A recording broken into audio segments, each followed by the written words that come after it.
Hey guys, John Jr. here, bringing you guys another Draft League video. Today we're going to go ahead and do week 1 of APA Reunion against Scotty Dr. Pepper.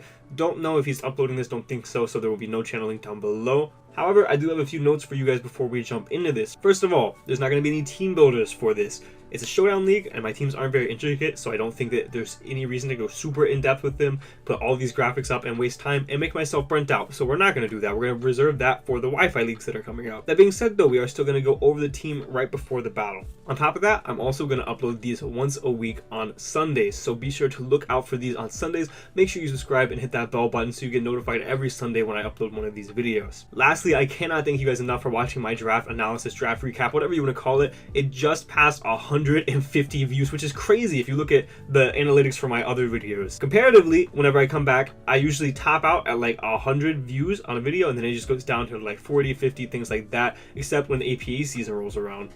But we hit 150, which is just absurd compared to what I expected. I expected maybe 50, so I cannot thank you guys enough for the support on that video. With all of that out of the way, let's go ahead and jump into week 1.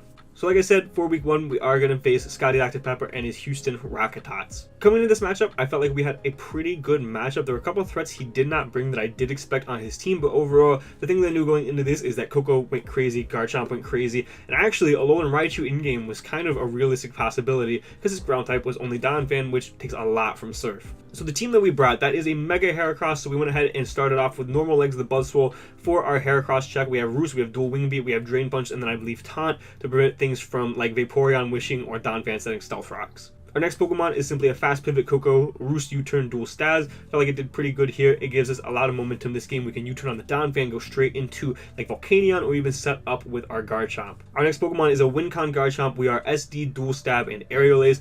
Very fitting Pokemon for this game. We are also Will-O-Wisp because he had a Rotom Heat, which was the main Pokemon that I was scared of on his team. I thought it did so well because our Fire type was Volcanion, our Ground type was Garchomp, didn't like being burned. Felt like it had a fantastic matchup, but he decided not to bring it. Next up, we have 4-attack Alolan Raichu. We are Rising Voltage, Volt Switch, Surf, and Psyshock, I do believe, and we do have the Life Orb on that Pokemon. Next up was the Pokemon that I felt like was going to be the guaranteed lead because I really wanted Rocks Up to play for that Garchomp in-game to break the Sturdy on Donphan, things like that. It's Mega Mawile, very reliable rocker in this matchup. In my opinion, can always get it up on Vaporeon. It forces things like Hatterene out, get Rocks Up on that switching out. And our other moves are Knock Off, Stealth Rock, and Play Rough. And then lastly, I went with Volcanion. We are a Subtoxic set because of that Vaporeon, and I believe we have Dual Stab. So looking at his team, I did want to get Mawile Rocks Up early, but I did feel like Mawile was not going to be the best lead. I did not think that he would lead Hatterene or Vaporeon, which were the two Pokemon that I was really set on setting Stealth Rocks up on.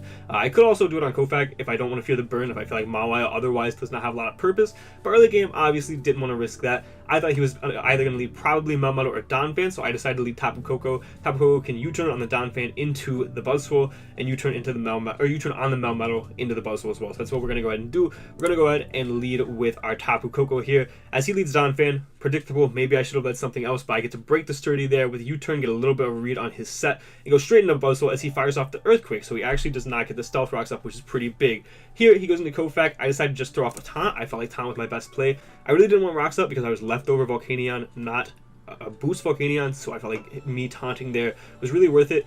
Didn't think that he would stay in, but if he did, I thought maybe he would go into Vaporeon. I thought maybe he would go into Hatterene.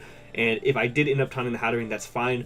Because even though it gets bounced back to me, I get Mawile in for free at that point. Forced out and basically get free Rocks Up. Wasn't too worried about that. I felt like it was almost a zero downside play. So we are going to taunt the Kofag coming in, which is pretty big because if you look at his team, Trick Room does a number and also Will-O-Wisp does a number. Him being taunted makes me not fear Mawile coming in at all. So I'm going to go ahead and send in Mawile. Take this opportunity to get my Rocks Up early. Just like I said earlier, he's taunted, can't Will-O-Wisp me, no fear at all. Get my Rocks Up there. Gonna go hard Volcanion on the Vaporeon. He's not gonna click Toxic there, and now we are in. We are gonna go ahead and substitute on this Vaporeon as he tries to Toxic us.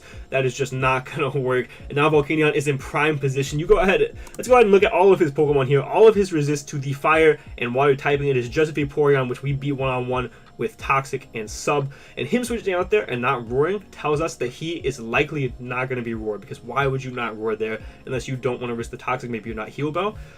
But I feel like he's just in such a bad position, he had to risk that and roar there if he had it. So he's not going to be Scald, Toxic, Roar, Wish. More than likely, last two moves are Wish, Protect. So he's going to go hard in Kofag here as he does see our Toxic. And now I'm just going to fire up a Steam Eruption. I have no reason not to. If he goes Vaporeon, we get a Toxic off. And we're going to end up critting. And that does matter a little bit in the sense that that Pokemon dies, but I do believe he clicked Trick Room, and if he clicked Trick Room, we just subbed until Trick Room was gone. Our Volcanion was a lot lower, but we still won that exchange, and Volcanion came out on top, I believe with a sub, in fact. Maybe not with a sub, I don't know. Anyway, he's going to go into Hatterene here. He's going to try to still get a Trick Room off of this Hatterene. He's Air Balloon Hatterene, which is pretty cool for the Garchomp. Goodbye, Hatterene, as we're going to crit that Pokemon as well. That one, same thing. We could have subbed it down, but he still did not get that Trick Room up because of that. He sends in Melmetal. We miss out on the Oko ever so slightly as he's going to Earthquake, break our sub, and here I'm going to go ahead and Steam Eruption. 95% accurate. I'm not going to miss that. Kill the Melmetal. He goes into Heracross. We have a guaranteed check to this Pokemon, so I'm just going to go ahead and not risk anything and go into our Buzzwole as he clicks Earthquake.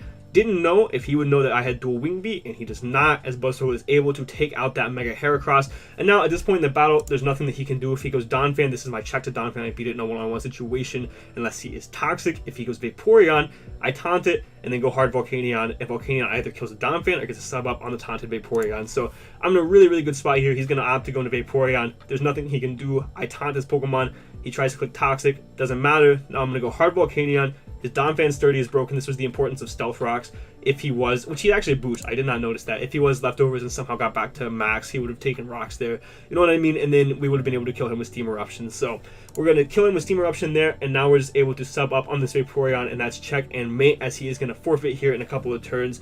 And we are going to get five kills with Volcanion in our first week in a very quick game. Got a little bit lucky there, but like I said, I'm not sure how much it changed the outcome of the game. I do think it changed the differential of the game substantially. But like I said, I could have subbed down the Trick Room, and Volcanion wouldn't have left the field. He would have been a whole lot lower, but he still would have came out of that exchange without Trick Room on the field. So GG to Scotty. We're going to take a 6-0 victory. I literally just can't get better than that week one. so yeah, I don't know what else to say. I feel like we played that really well. I feel like my Buzzwole set worked. I feel like my Volcanion set did more than it was supposed to there. I have no post-match words, no post-match discussion. Make sure to leave a like if you did enjoy this video. Make sure to subscribe if you have not already, so you can see whenever I upload these week by week. And I thank you guys so much again for your support. It really does mean the world to me as we come back and as we move forward into Scarlet and Violet. Very excited for what the future holds. But for now, guys, this has been John Jr. signing off.